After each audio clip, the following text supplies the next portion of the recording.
S, break ಆದ್ಮೇಲೆ ಮಾತಿನ ಮಾಂತ್ರಿಕರು ಕಾರ್ಯಕ್ರಮಕ್ಕೆ ಮತ್ತೆ ನಿಮ್ಮೆಲ್ಲರಿಗೂ ಸ್ವಾಗತ. ಸೊ ನಾನು ಬ್ರೇಕು ಮೊದಲು ಹೇಳಿದ್ದೆ, ಆರ್ಜಿ ಸೋನು ಅವರು 2 ವರ್ಷದಿಂದ ಆರ್ಜಿಂಗ್ ಮಾಡ್ತಾ ಇದ್ದಾರೆ ಅಂತ ಹೇಳ್ಬಿಟ್ಟು. ಆದ್ರೆ ಇನ್ನೊಂದು ವಿಷಯ ಗೊತ್ತಾ, ಅವರು ಈ ರೇಡಿಯೋ ಸ್ಟೇಷನ್ಗೆ ಜಾಯ್ನ್ ಆಗಿ 4 ವರ್ಷ ಆಗಿದೆ. ಏನಪ್ಪಾ ಈ ಹುಡುಗಿ ಕನ್ಫ್ಯೂಸ್ ಮಾಡ್ತಾ ಇದ್ದಾಳೆ, ಒಂದ್ಸರಿ 2 ವರ್ಷ ಅಂತಾಳೆ, ಇನ್ನೊಂದ್ಸರಿ 4 ವರ್ಷ ಅಂತಾಳೆ ಅಂತ ಯೋಚನೆ ಮಾಡ್ತಾ ಇದ್ದೀರಾ?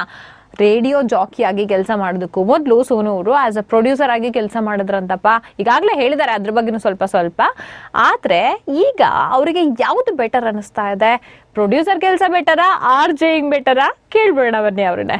ಸೋನು ಅವರೇ, ಸೊ ಏನಂದ್ರೆ, ಒಂದು ಒಳ್ಳೆ ಆರ್ಜೆ ಆಗ್ಬೇಕಂದ್ರೆ ಪ್ರೊಡ್ಯೂಸರ್ ಆಗೋದು ತುಂಬಾ ಇಂಪಾರ್ಟೆಂಟ್. ಸೊ ಅದು ಒಂಥರ ಸ್ಟೆಪ್ಪಿಂಗ್ ಸ್ಟೋನ್ ತರ. ಅಂಡ್ ಆಸ್ ಅ ಪ್ರೊಡ್ಯೂಸರ್ ನಿಮ್ಮ ರೆಸ್ಪಾನ್ಸಿಬಿಲಿಟಿ ತುಂಬಾ ಜಾಸ್ತಿ ಇರುತ್ತೆ. ಬಿಕಾಸ್ ನೀವು ಒಂದು ಶೋ, ಒಂದು RJ, you are like a backbone basically. So ಅದು ಸ್ಟ್ರಾಂಗ್ ಇದ್ರೇನೆ ಮತ್ತೆ ಫಂಕ್ಷನಿಂಗ್ ಈಸಿ ಆಗತ್ತಲ್ಲ. ಸೊ ಫಸ್ಟ್ ಸ್ಟೆಪ್ ಅಂತ ಹೇಳ್ತೀರಿ ಪ್ರೊಡ್ಯೂಸರ್. ಯಾರಾದ್ರೂ ಬೆಟರ್ ಆರ್ಜೆ ಆಗ್ಬೇಕು ಅಂತಂದ್ರೆ ಮೊದಲು ಪ್ರೊಡ್ಯೂಸರ್ ಆಗಿ ಕೆಲಸ ಮಾಡ್ಲೇಬೇಕು. ನೀವು ಆರ್ಜೆ ಆಗ್ಬೇಕು ಅಂತ ಯೋಚನೆ ಮಾಡ್ತಾ ಇದ್ದೀರಾ? ಆರ್ಜೆ ಆಗೋದಕ್ಕೂ ಮೊದಲು ಪ್ರೊಡ್ಯೂಸರ್ ಆಗಿ ಹೇಗ್ ಕೆಲಸ ಮಾಡೋದು ಅಂತ ಮೊದಲು ಯೋಚನೆ ಮಾಡಿ, ಓಕೆನಾ? ಇಟ್ಸ್ ತುಂಬಾ ಲರ್ನಿಂಗ್ ಆಗತ್ತೆ ಆಸ್ ಅ ಪ್ರೊಡ್ಯೂಸರ್.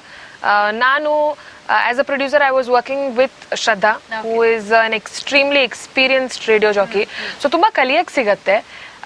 ಆಮೇಲೆ ನಿಮ್ ಕ್ರಾಫ್ಟು, ನಿಮ್ ಸ್ಟೈಲು ನೀವು ಡೆವಲಪ್ ಮಾಡ್ಕೊಂಡು then you can become a radio jockey. But ನನ್ನ ಪ್ರಕಾರ ಒಂದು ಪ್ರೊಡ್ಯೂಸರ್ ಇದ್ರೆ ಒಂದು ರೇಡಿಯೋದು ಕಂಪ್ಲೀಟ್ ಅಂಡರ್ಸ್ಟ್ಯಾಂಡಿಂಗ್ ಅನ್ನೋದು ಏನಿರತ್ತಲ್ಲ ಅದು ಬರುತ್ತೆ. ಓಕೆ, ಸೊ ರೇಡಿಯೋ ಜಾಕಿ ತುಂಬಾ ಇಷ್ಟನಾ ನಿಮ್ಗೆ? ಪ್ರೊಡ್ಯೂಸರ್ ಆಗಿ ಕೆಲಸ ಮಾಡಿದ್ರೆ ಅದು ಇಷ್ಟನಾ? ಯಾವ್ದು ಎರಡರಲ್ಲಿ ಯಾವ್ದಾದ್ರು ಒಂದ್ ಚೂಸ್ ಮಾಡ್ಬೇಕು ಅಂದ್ರೆ ಒಂದೇ ಚಾಯ್ಸ್?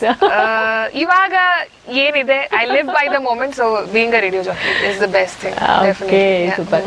ಸೊ ರೇಡಿಯೋ ಜಾಕಿ ಆದ ನಂತರ ನೀವು ಒಂದು ತುಂಬಾ ಒಳ್ಳೆ ಎಕ್ಸ್ಪೀರಿಯನ್ಸ್ ಅನ್ನೋದಿರುತ್ತೆ. ಸೊ ಫಸ್ಟ್ ಶೋ ಮಾಡ್ಬೇಕಾದ್ರೆ ಆಗಿರಬಹುದು, ಸೊ ಯಾವ್ದಾದ್ರು ಶೋನಲ್ಲಿ ಅನ್ಫರ್ಗೆಟಬಲ್ ಮೂಮೆಂಟ್ ತರ ಇರ್ಬೋದು, ಯಾವ್ದಾದ್ರು ಲಿಸ್ನರ್ಸ್ ಜೊತೆ ನೀವು ಮಾತಾಡ್ತಾ ಇರ್ಬೇಕಾದ್ರೆ ಅವರು ಯಾವ್ದಾದ್ರು ಒಂದು ಟಚಿ ಹೇಳ್ಬಿಡ್ತಾರೆ ಮಾತನ್ನ. ಸೊ ಅಂತದ್ದು ಏನಾದ್ರು ಶೇರ್ ಮಾಡ್ಕೊಳ್ಳೋದು? ಸೊ ನನ್ಗೆ ಏನಂದ್ರೆ, ನನ್ನ ಲಿಸ್ನರ್ಸ್ ಏನ್ ಜಾಸ್ತಿ ಟಚ್ ಇಲ್ಲ ಅಂತ ಅನ್ಸುತ್ತೆ. They are all about having fun and you know ಆ ತರ. ಯಾರು ಏನೋ ಅನ್ಕೊಂಡಿದ್ದೆ, ಯಾರಾದ್ರೂ ಫೋನ್ ಮಾಡ್ಬಿಟ್ಟು ಐ ಲವ್ ಯು ಹೇಳಿ ಪ್ರಪೋಸ್ ಎಲ್ಲ ಮಾಡ್ತಾರಂತ. ಅದು ಒಂದ್ 2 ಸತಿ ಆಗಿದೆ. But the best thing is, ಯಾವಾಗ ಮಕ್ಕಳು listen to your show, that's the most amazing experience. Because ನನ್ಗೇನ್ ಅನ್ಸುತ್ತೆ, because I was a child when I was listening to someone on radio. So ನನ್ಗೆ ಆ ಥರ ಆ ಫೀಲಿಂಗ್ ಬರುತ್ತೆ. So one time I also do theatre. So ನಾನು theatre rehearsals ಮಾಡೋವಾಗ, we didn't have a rehearsal space. ನಾವಲ್ಲಿ MG road metro centre ಇದೆಯಲ್ಲ, ರಂಗಸ್ಥಳ, ಅಲ್ಲಿ ರಿಹರ್ಸಲ್ ಮಾಡೋವಾಗ one mother and one child ಅವರಿಬ್ರು ಬಂದರು. ಅವ್ರು ಹೆಂಗ್ ನನಗೆ ರೆಕಗ್ನೈಸ್ ಮಾಡಿದ್ರು ಗೊತ್ತಿಲ್ಲ. ಬಿಕಾಸ್ ವಾಯ್ಸ್ ಗೊತ್ತಿರುತ್ತೆ, ನೋಡಕ್ ಹೇಗಿರ್ತೀವಿ ಅನ್ಲೆಸ್ ಯುವರ್ ಆನ್ ಫೇಸ್ಬುಕ್ ಗೊತ್ತಾಗಲ್ಲ. ಸೊ ಅವ್ರು ಬಂದ್ಬಿಟ್ಟು ನೀವು ಬಾಲಿವುಡ್ ಕ್ಯಾಫೆ ಮಾಡ್ತೀರಾ? I was like, so that was something amazing. It's always nice when somebody recognises you, when you go to a supermarket, when you go to a temple, ಯಾರಾದ್ರೂ ಬಂದ್ಬಿಟ್ಟು ನೀವು ಅವರೇನಾ ಅಂತ ಕೇಳಿದ್ರೆ it's definitely ತುಂಬಾ ಖುಷಿ ಆಗುತ್ತೆ. ಅಂದ್ರೆ ಲೈವ್ ಅಲ್ಲಿ ನೀವು ಬಾಲಿವುಡ್ ಕೆಫೆ ನಡೆಸ್ಕೊಡ್ತಾ ಇರ್ಬೇಕಾದ್ರೆ ಈಗಾಗ್ಲೇ ಹೇಳಿದ್ರಿ, ಯಾರಾದ್ರೂ ಫೋನ್ ಮಾಡ್ಬಿಟ್ಟು ನನಗೆ ಲವ್ ಯು ಏನಾದ್ರು ಹೇಳಿದ್ರೆ ಚೆನ್ನಾಗಿರ್ತಿತ್ತು ಅಂತ ಹೇಳ್ಬಿಟ್ಟು. ಸೊ ಆ ಚಾನ್ಸ್ ಈಗ ಸ್ವಲ್ಪ ಜನ ಮಿಸ್ ಆಗ್ಬಿಟ್ಟಿದೆ. ಸೊ ಅದ್ ಮಿಸ್ ಆಗೋದಕ್ಕೂ ಮೊದ್ಲು ಲೈವ್ ಅಲ್ಲಿ ಯಾರಾದ್ರೂ ಆತರ ಪ್ರಪೋಸ್ ಮಾಡಿದ್ರ? ಪ್ರಪೋಸ್ ಅಂತ ಇಲ್ಲ, ತುಂಬಾ ಇಷ್ಟ ಪಡ್ತೀವಿ ಶೋ, ತುಂಬಾ ಲೈವ್ಲಿ ಇರುತ್ತೆ. ನನ್ಗೇನು ಡೈರೆಕ್ಟ್ ಆಗಿ ಹೇಳಿದ್ರೆ ಅಷ್ಟೇ ಅರ್ಥ ಆಗೋದಲ್ಲ. ನನ್ಗೆ ಈ ತರ ಸೂಕ್ಷ್ಮದಲ್ಲಿ ಏನಾದ್ರು ಹೇಳಿದ್ರೆ ಡೈರೆಕ್ಟ್ ಆಗಿ ಹೇಳಿ. ಅಬ್ಸಲ್ಯೂಟ್ಲಿ ಡೈರೆಕ್ಟ್ ಆಗಿ ಹೇಳ್ಬೇಕು, ಈ ಸೂಕ್ಷ್ಮ ಎಲ್ಲ ಅರ್ಥ ಆಗಲ್ಲ ನನಗೆ. So yeah, it's good fun. It's good fun, yeah. Okay, so ಅದೇ ರೀತಿ ಎಲ್ಲವನ್ನು ಮಾಡಿದ್ದಾರೆ. ನಾರ್ಮಲ್ ಆಗಿ ತುಂಬಾ ಜನ ಆರ್ಜೆಗಳನ್ನ ನೋಡಿದ್ದೀನಿ ನಾನು. ಏನಾದ್ರೂ ಅವ್ರ ಬರ್ಡೇ ಇದೆ ಅಂತ ಹೇಳಿದ್ರೆ, ಅಕಸ್ಮಾತ್ ಯಾವ್ದೋ ಸ್ಪೆಷಲ್ ಒಕೇಶನ್ಸ್ ಇದೆ ಅಂತ ಹೇಳಿದ್ರೆ, ಅವರು ಮನೆಯಲ್ಲಿ ಏನಾದ್ರೂ ಒಂದು ಮಾಡಿದ್ರೆ ಪರವಾಗಿಲ್ಲ, ನಾವು ಅವ್ರ ಜೊತೆ ಶೇರ್ ಮಾಡ್ಕೊಳ್ಬೇಕು, ಅವ್ರಿಗೂ ಕೊಡ್ಬೇಕು ಇದನ್ನ. ಅವ್ರ ಬರ್ಡೇ ಇದೆ ಇವತ್ತು, ಏನಾದ್ರೂ ಸ್ಪೆಷಲ್ ಗಿಫ್ಟ್ ನಾವು ಅವ್ರಿಗೆ ಆಸ್ ಅ ಸರ್ಪ್ರೈಸ್ ಗಿಫ್ಟ್ ಆಗಿ ನೀಡ್ಬೇಕು ಅಂತ ಹೇಳ್ಬಿಟ್ಟು ಎಷ್ಟೊಂದ್ ಜನ ಅಂತ ಅನ್ಕೊಂಡಿರ್ತಾರೆ. ಅದೇ ರೀತಿ ಮಾಡ್ತಾರೆ ಕೂಡ. ಹೌದು. ಸೊ ನಿಮ್ಗೆ ಯಾವತ್ತಾದ್ರೂ ಆತರ ಎಕ್ಸ್ಪೀರಿಯನ್ಸ್? ಆಕ್ಚುಲಿ ನಂಗೆ ಒಂಚೂರು ಪರ್ಸನಲ್ ಸ್ಪೇಸ್ ಬೇಕು ಅಂತ ಅನ್ಸುತ್ತೆ. So my birthdays are very very personal. Of course ನಾನು ಶೋ ಮಾಡ್ತೀನಿ, ಯಾರಿಗಾದ್ರೂ ನೆನಪಿದ್ರೆ definitely they give a call. Last year ಒಬ್ರು ಯಾರೋ ಹೆಸರು ಇಲ್ಲಾರ್ದೆ ಗಿಫ್ಟ್ ಇಟ್ಟು ಹೋಗಿ, anonymous, and it was a beautiful sweater. Okay, it was very very nice. That makes you happy. And then chocolate cakes ಎಲ್ಲ ಬರ್ತಾ ಇರತ್ತೆ.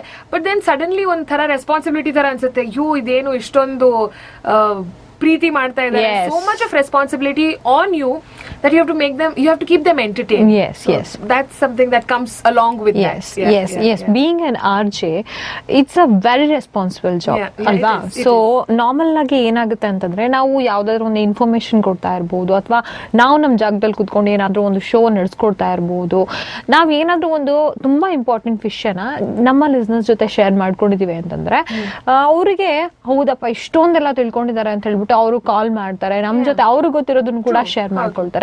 ಅವಾಗ ನಮ್ ಜವಾಬ್ದಾರಿ ಏನಿರುತ್ತೆ ಅದು ಇನ್ನೂ ಕೂಡ ಜಾಸ್ತಿ ಆಗುತ್ತೆ. ಸೊ ಹೆಂಗೆ ನಿಭಾಯಿಸ್ತೀರಾ ಅದನ್ನೆಲ್ಲ? ನಾನ್ ಜಾಸ್ತಿ ಪ್ರೆಷರ್ ತಗೊಳಲ್ಲ. ಸೊ ಏನಾದ್ರೂ ಅಕಸ್ಮಾತ್ of course it's very important that ನೀವು ನಿಮ್ ಶೋಗೆ ಪ್ರಿಪೇರ್ಡ್ ಹೋಗ್ಬೇಕು. Yes. And it's a continuous process. ಸ್ಕೂಲಲ್ಲಿ ಹೇಳ್ತಾ ಇದ್ರಲ್ಲ, ದಿನ ಓದಿದ್ರೆ ಎಕ್ಸಾಮ್ ದಿನ ಓದೋದ್ ಕಮ್ಮಿ ಆಗತ್ತಂತ, ಅದೇ ತರ. ಸೊ ಇಟ್ಸ್ ಅ ಡೈಲಿ ನೀವು you have to add on to that skill. ಹೌದು. You have to keep reading, you have to keep observing people around you, Yes. Traffic ಅಲ್ಲಿ. ಸೊ ನೀವು you have to keep your eyes, ears, everything open. Yes. And mouth should open when you switch on the mic ಅಷ್ಟೇ. So information ಹಂಗೆ collect ಆಗ್ತಾ ಇರತ್ತೆ. ನಮ್ listeners ಏನಿದ್ದಾರೆ, they are extremely intelligent. So they will tell you where you have gone wrong, and it is in your best interest that you accept it and move on. ಹೌದು ನಮ್ದು ಏನಾದ್ರು ತಪ್ಪಾಗ್ತಾ ಇದೆ ಅಂತ ಹೇಳಿದ್ರೆ, ಹೌದು ನಮ್ಮ ಅಷ್ಟೊಂದು ಪ್ರೀತಿ ಲಿಸ್ನರ್ಸ್ ನಮ್ಗೆ ಹೇಳ್ತಾ ಇದಾರೆ ಅಂತ ಹೇಳಿದ್ರೆ, ಹೌದು ನಾವು ಅದನ್ನ ಡೈರೆಸ್ ಇಟ್ಕೊಂಡಿರ್ಬೇಕು, ಅದನ್ನ ಎಕ್ಸೆಪ್ಟ್ ಮಾಡುವಂಥದ್ದು. ಓಕೆ, ಸೊ ಈಗ ಆರ್ಜೆ ಆಗಿದ್ದೀರಾ ನೀವು. ಆರ್ಜೆ ಆಗೋದಕ್ಕೂ ಮೊದಲು ಕೂಡ ನೀವು as you said struggling RJ ಇದ್ರಿ. ಆಸ್ ಯು ಸೆಡ್ ನೀವು ಕೂಡ ಕೇಳ್ತಾ ಇದ್ರಿ ರೇಡಿಯೋನ, ಅಲ್ವಾ? ಸೊ ಅವಾಗ ಕಂಪೇರ್ ಮಾಡಿ ಹೇಳೋದಕ್ಕೆ, ಇವಾಗ ಕೂಡ ಹೇಳೋದಕ್ಕೆ, ಸೊ ಯಾರು ನಿಮ್ಮ ಫೇವ್ರೇಟ್ ಆರ್ಜೆ? ಅವಾಗಂತೂ ಆರ್ಜೆ ಯಾರು ಅಂತ ಹೇಳಿಲ್ಲ, ಸ್ವಲ್ಪ ಸಸ್ಪೆನ್ಸ್ ಆಗಿದೆ, ಅದನ್ನು ಹೇಳ್ಬಿಡಿ. ಇವಾಗ ಯಾರು ಅದನ್ನು ಕೂಡ ಹೇಳಿ. I have always loved Daraya Sunawala. Okay.